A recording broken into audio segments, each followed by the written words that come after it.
Hello, my friends. I'm glad you're here. I don't have any anecdotes for you today, so we're going to get right into the story, if that's all right with you.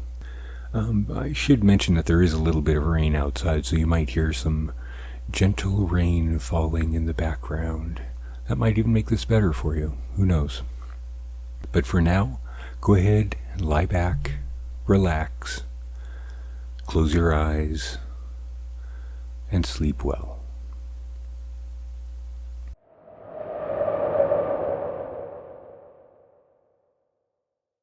To be Read at Dusk by Charles Dickens. 1, 2, 3, 4, 5. There were 5 of them. 5 couriers, sitting on a bench outside the convent on the summit of the great St. Bernard in Switzerland, looking at the remote heights, stained by the setting sun as if a mighty quantity of red wine had been broached upon the mountain top, and had not yet had time to sink into the snow. This is not my simile. It was made for the occasion by the stoutest courier, who was a German. None of the others took any more notice of it than they took of me, sitting on another bench on the other side of the convent door, smoking my cigar, like them, and also like them, looking at the reddened snow, and at the lonely shed hard by where the bodies of belated travelers, dug out of it, slowly wither away, knowing no corruption in the cold region. The wine upon the mountain top soaked in as we looked. The mountain became white, the sky a very dark blue. The wind rose, and the air turned piercing cold. The 5 couriers buttoned their rough coats. There being no safer man to imitate in all such proceedings than a courier, I buttoned mine. The mountain in the sunset had stopped the 5 couriers in a conversation. It is a sublime sight, likely to stop conversation. The mountain being now out of the sunset, they resumed. Not that I had heard any part of their previous discourse, for indeed I had not then broken away from the American gentleman in the traveller's parlour of the convent, who, sitting with his face to the fire, had undertaken to realize to me the whole progress of events which had led to the accumulation by the Honorable Ananias Dodger of one of the largest acquisitions of dollars ever made in our country.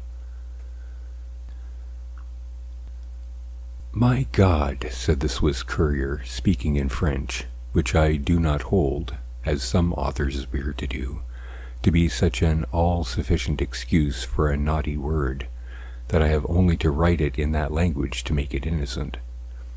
"If you talk of ghosts—" "But I don't talk of ghosts," said the German. "Of what then?" asked the Swiss. "If I knew what then," said the German, "I should probably know a great deal more." It was a good answer, I thought, and it made me curious, so I moved my position to that corner of my bench which was nearest to them, and leaning my back against the convent wall, heard perfectly, without appearing to attend. "Thunder and lightning," said the German, warming, "when a certain man is coming to see you unexpectedly, and without his own knowledge, sends some invisible messenger to put the idea of him into your head all day, what do you call that? When you walk along a crowded street at Frankfurt, Milan, London, Paris, and think that a passing stranger is like your friend Heinrich, and then that another passing stranger is like your friend Heinrich, and so begin to have a strange foreknowledge that presently you'll meet your friend Heinrich, which you do, though you believe him to be in Trieste. What do you call that?" "It's not uncommon either," murmured the Swiss and the other 3. "Uncommon," said the German. "It's as common as cherries in the Black Forest. It's as common as macaroni in Naples. And Naples reminds me, when the old Marchesa Senzanima shrieks at a card party on the Chiaja, as I heard and saw her, for it happened in a Bavarian family of mine, and I was overlooking the service that evening, I say, when the old Marchesa starts up at the card table, white through her rouge, and cries, "My sister in Spain is dead. I felt her cold touch on my back." And when that sister is dead at that moment, what do you call that? Or when the blood of the San Gennaro liquefies at the request of the clergy, as all the world knows that it does regularly once a year in my native city, said the Neapolitan courier after a pause with a comical look. What do you call that? That, cried the German. Well, I think I know a name for that. Miracle? Said the Neapolitan with the same sly face. The German merely smoked and laughed, and they all smoked and laughed. Bah, said the German presently. I speak of things that really do happen. When I went to see the conjurer, I pay to see a professed one, and I have my money's worth. Very strange things do happen without ghosts. Ghosts. Giovanni Baptista, tell your story of the English bride. There's no ghost in that, but something full as strange. Will any man tell me what? As there was a silence among them, I glanced around. He whom I took to be Baptista was lighting a fresh cigar. He presently went on to speak. He was a Genoese, as I judged. The story of the English bride, said he. Basta! One ought not call so slight a thing a story. Well, it's all one, but it's true. Observe me well, gentlemen. It's true. That which glitters is not always gold, but what I am going to tell is true. He repeated this more than once. 10 years ago, I took my credentials to an English patient at Long's Hotel in Bond Street, London, who was about to travel. It might be for 1 year, it might be for 2. He approved of them, likewise of me. He was pleased to make inquiry. The testimony that he received was favorable. He engaged me by the 6 months, and my entertainment was generous. He was young, handsome, very happy. He was enamored of a fair young English lady with a sufficient fortune, and they were going to be married. It was the wedding trip, in short, that we were going to take. For 3 months' rest in the hot weather, it was early summer then, he had hired an old place on the Riviera, at an easy distance from my city, Genoa, on the road to Nice. Did I know that place? Yes, I told him I knew it well. It was an old palace with great gardens. It was a little bare, and it was a little dark and gloomy, being close surrounded by trees, but it was spacious, ancient, grand, and on the seashore. He said it had been so described to him exactly, and he was well pleased that I knew it. For its being a little bare of furniture, all such places were. For its being a little gloomy, he had hired it principally for the gardens, and he and my mistress would pass the summer weather in their shade. So all goes well, Baptista? Said he. Indubitably, signore, very well. We took a traveling chariot for our journey, newly built for us, in all respects complete. All we had was complete. We wanted for nothing. The marriage took place. I was happy, seeing all so bright, being so well situated, going to my own city, teaching my language in the rumble to the maid, La Bella Carolina, whose heart was gay with laughter, who was young and rosy. Time flew by, but I observed, listen to this, I pray, and here the courier dropped his voice. I observed my mistress sometimes brooding in a manner very strange, in a frightened manner, in an unhappy manner, with a cloudy, uncertain alarm upon her. I think that I began to notice this when I was walking up hills by the carriage side, and master had gone on in front. At any rate, I remember that it impressed itself upon my mind one evening in the south of France, when she called to me to call master back, and when he came back and walked for a long way, talking encouragingly and affectionately to her, with his hand upon the open window and hers in it. Now and then he laughed in a merry way, as if he were bantering her out of something. By and by she laughed, and then all went well again. I was curious. I asked La Bella Carolina, the pretty little one, was Mistress unwell? No. Out of spirits? No. Fearful of bad roads or brigands? No. And what made it more mysterious was the pretty little one would not look at me in giving answer, but would look at the view. But one day she told me the secret. If you must know, said Carolina, I find from what I have overheard that Mistress is haunted. How haunted? By a dream. What dream? By a dream of a face. For 3 long nights before her marriage, she saw a face in a dream. Always the same face, and only one. A terrible face? No.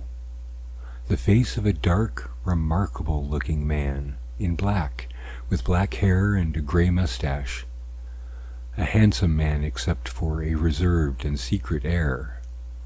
Not a face she ever saw, or at all like a face she ever saw, doing nothing in the dream but looking at her fixedly, out of darkness. Does the dream come back? Never. The recollection of it is all her trouble. And why does it trouble her? Carolina shook her head. That's Master's question, said La Bella. She don't know. She wonders why herself, but I heard her tell him, only last night, that if she was to find a picture of that face in our Italian house, which she is afraid she will, she did not know how she could ever bear it. Upon my word, I was fearful after this, said the Genoese courier, of our coming to the old palazzo, lest some such ill-starred picture should happen to be there.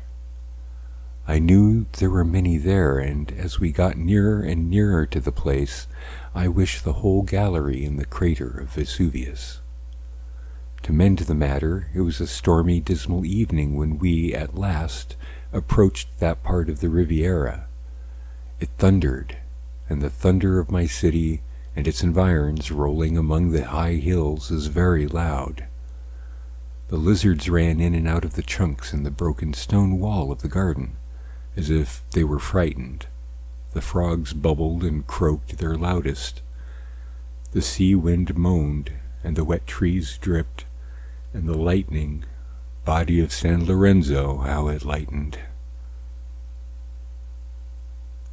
We all know what an old palace in or near Genoa is, how time and the sea air have blotted it, how the drapery painted on the outer walls has peeled off in great flakes of plaster, how the lower windows are darkened with rusty bars of iron, how the courtyard is overgrown with grass, how the outer buildings are dilapidated, how the whole pile seems devoted to ruin.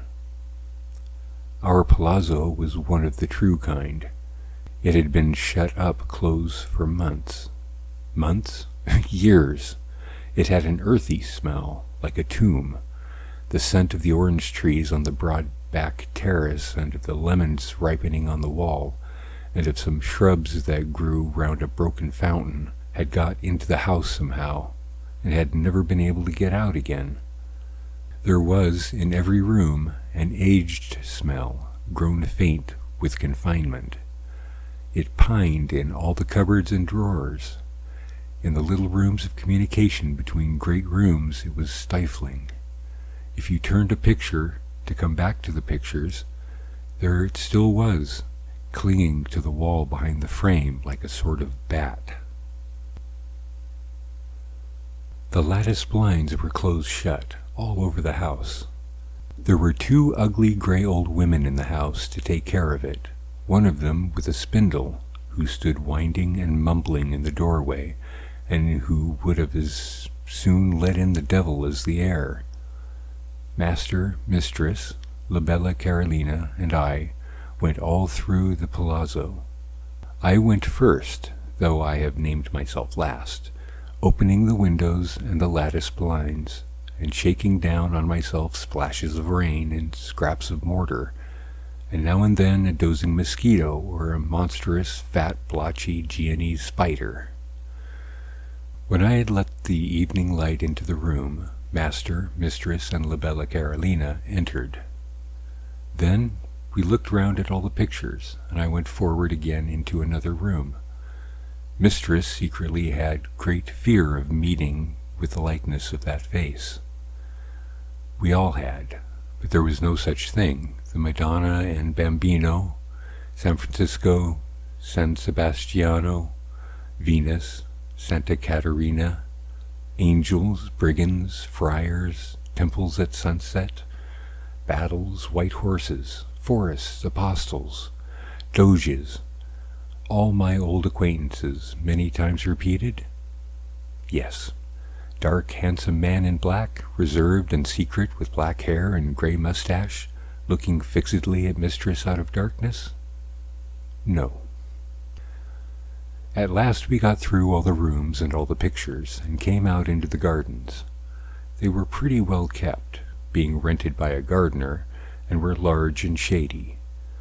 In one place there was a rustic theatre, open to the sky, the stage a green slope, the calaises, 3 entrances upon a side, sweet-smelling leafy screens.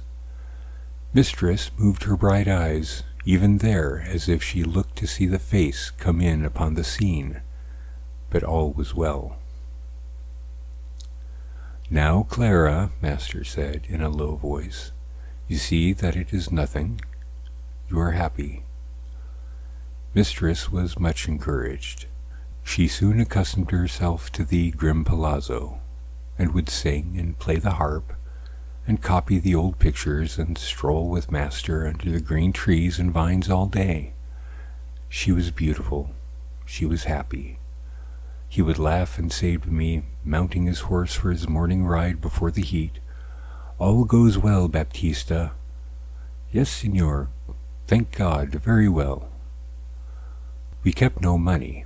I took la bella to the Duomo and Annunziata, to the cafe, to the opera, to the village festa, to the public garden, to the day theatre, to the marionetti. The pretty little one was charmed with all she saw. She learnt Italian. Heavens, miraculously! Was mistress quite forgetful of that dream? I asked Carolina sometimes. "Nearly," said la bella. "Almost.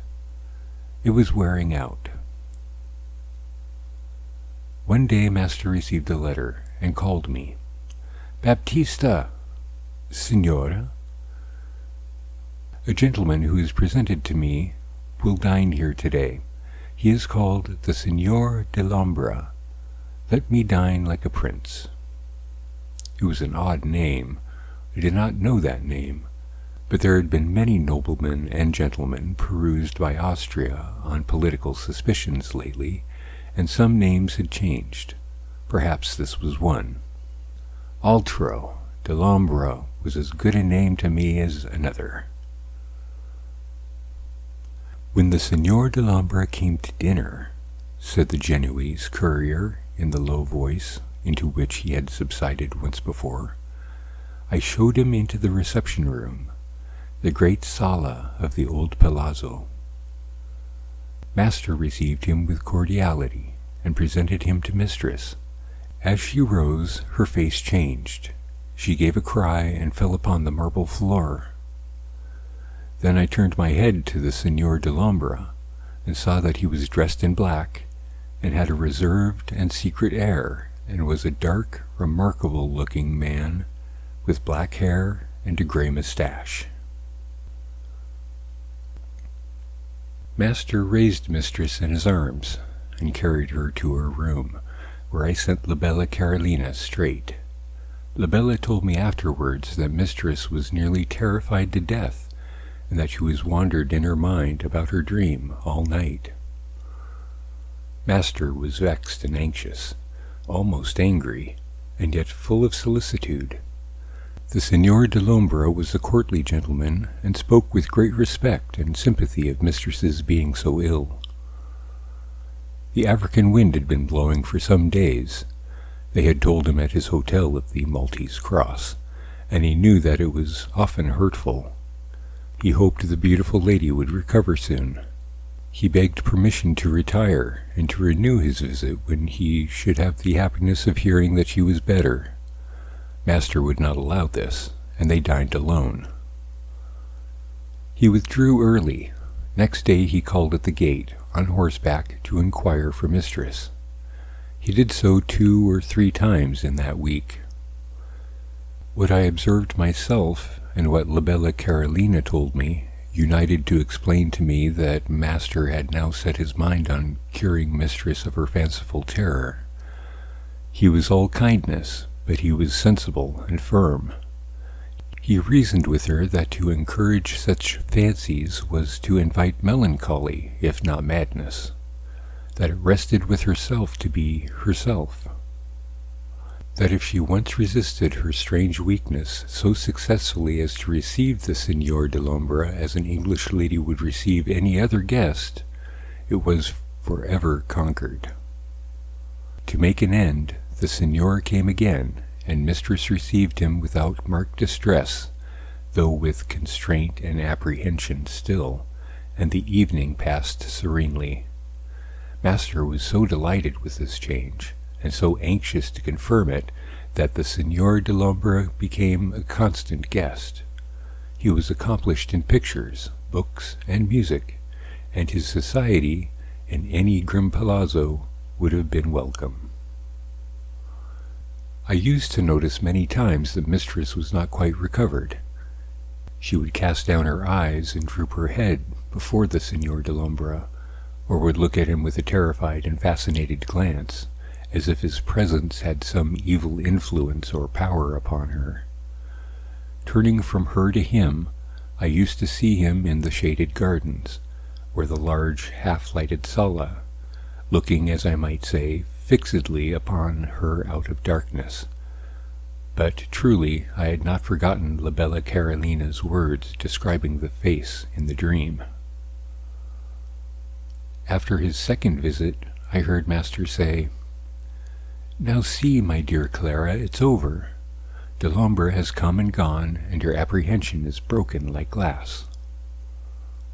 Will he ever come again?" asked Mistress. "Again? Why, surely, over and over again."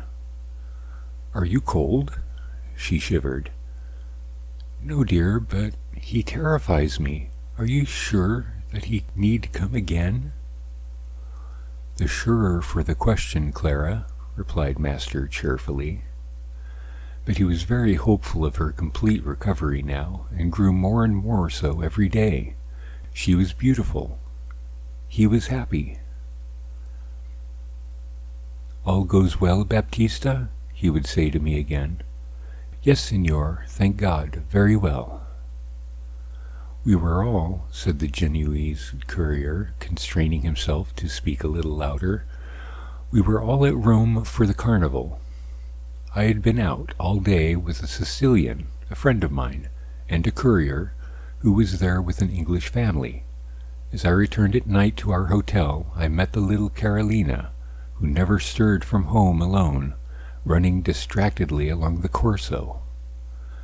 "Carolina, what's the matter?" "Oh, Baptista, oh, for the Lord's sake, where is my mistress?" "Mistress, Carolina?" "Gone, since morning. Told me when Master went out on his day's journey not to call her, for she was tired with not resting in the night, having been in pain, and would lie in bed until the evening, then get up refreshed. She is gone. She is gone. Master has come back, broken down the door, and she is gone. My beautiful, my good, my innocent mistress." The pretty little one so cried, and raved, and tore herself, that I could not have held her, but for her swooning on my arm as if she had been shot. Master came up. In manner, face, or voice, no more the master that I knew than I was he. He took me. I laid the little one upon her bed in the hotel and left her with the chamberwomen. In a carriage, furiously through the darkness, across the desolate Campagna. When it was day and we stopped at a miserable post-house, all the horses had been hired 12 hours ago and sent away in different directions. Mark me, by the Signor de Lombra, who had passed there in a carriage, with a frightened English lady crouching in one corner. I never heard, said the Genoese courier, drawing a long breath, that she was ever traced beyond that spot. All I know is that she vanished into infamous oblivion with the dreaded face beside her that she had seen in her dream. "What do you call that?" said the German courier triumphantly. "Ghosts! There are no ghosts there. What do you call this that I am going to tell you? Ghosts! There are no ghosts here." "I took an engagement once," pursued the German courier, "with an English gentleman, elderly and a bachelor, to travel through my country, my fatherland. He was a merchant who traded with my country, and knew the language, but he had never been there since he was a boy, as I judge some 60 years before. His name was James, and he had a twin brother, John, also a bachelor. Between these brothers there was a great affection. They were in business together at Goodman's Fields, but they did not live together. Mr. James dwelt in Poland Street, turning out of Oxford Street, London. Mr. John resided by Epping Forest. Mr. James and I were to start for Germany in about a week, the exact day depending on business. Mr. John came to Poland Street, where I was staying in the house, to pass that week with Mr. James. But he said to his brother on the second day, "I don't feel well, James. There's not much the matter with me, but I think I am a little gouty. I'll go home and put myself under the care of my old housekeeper, who understands my ways. If I get quite better, I'll come back and see you before you go. If I don't feel well enough to resume my visit where I leave it off, why, you will come and see me before you go." Mr. James, of course, said he would, and they shook hands, both hands, as they always did, and Mr. John ordered out his old-fashioned chariot and rumbled home. It was on the second night after that is to say the 4th in the week, when I was awoke out of my sound sleep by Mr. James coming into my bedroom in his flannel gown with a lighted candle. He sat upon the side of my bed, and looking at me, said, "Wilhelm, I have reason to believe I have got some strange illness upon me." I then perceived that there was a very unusual expression on his face. "Wilhelm," said he, "I am not afraid or ashamed to tell you what I might be afraid or ashamed to tell another man. You come from a sensible country, where mysterious things are inquired into, and are not settled to have been weighed and measured, or to have been unweighable and unmeasurable, or in other case to have been completely disposed of for all time, ever so many years ago. I have just now seen the phantom of my brother." "I confess," said the German courier, "that it gave me a little tingling of the blood to hear it." "I have just now seen," Mr. James repeated, looking full at me, that I might see how collected he was, "the phantom of my brother John. I was sitting up in bed, unable to sleep, when it came into my room in a white dress, and regarding me earnestly, passed up to the end of the room, glanced at some papers on my writing desk, turned, and still looking earnestly at me as it passed the bed, went out at the door. Now, I am not in the least mad, and am not in the least disposed to invest that phantom with any external existence out of myself. I think it is a warning to me that I am ill, and I think I had better be bled." "I got out of bed directly," said the German courier, "and began to get on my clothes, begging him not to be alarmed and telling him that I would go myself to the doctor. I was just ready when I heard a loud knocking and ringing at the street door. My room being an attic at the back, and Mr. James being the second-floor room in the front, we went down to his room and put up the window to see what was the matter. "Is that Mr. James?" said a man below, falling back to the opposite side of the way to look up. "It is," said Mr. James, "and you are my brother's man, Robert." "Yes, sir. I am sorry to say, sir, that Mr. John is ill. He is very bad, sir. It is even feared that he may be lying at the point of death. He wants to see you, sir. I have a chaise here. Pray come to him. Pray lose no time." Mr. James and I looked at one another. "Wilhelm," said he, "this is strange. I wish you to come with me." I helped him to dress, partly there and partly in the chaise, and no grass grew under the horse's iron hoofs between Poland Street and the forest. "Now mind," said the German courier, "I went with Mr. James into his brother's room, and I saw and heard myself what follows." His brother lay upon his bed, at the upper end of a long bed-chamber. His old housekeeper was there, and others were there. I think 3 others were there, if not 4, and they had been with him since early in the afternoon. He was in white, like the figure, necessarily so because he had his night-dress on. He looked like the figure, necessarily so, because he looked earnestly at his brother when he saw him come into the room. But when his brother reached the bedside, he slowly raised himself in bed, and looking full upon him, said these words, "James, you have seen me before tonight, and you know it," and so died. I waited when the German courier ceased to hear something said of this strange story. The silence was unbroken. I looked round, and the 5 couriers were gone, so noiselessly that the ghostly mountain might have absorbed them into its eternal snows. By this time I was by no means in a mood to sit alone in that awful scene, with the chill air coming solemnly upon me, or, if I may tell the truth, to sit alone anywhere. So I went back into the convent parlor, and finding the American gentleman still disposed to relate the autobiography of the Honorable Ananias Dodger, heard it all out.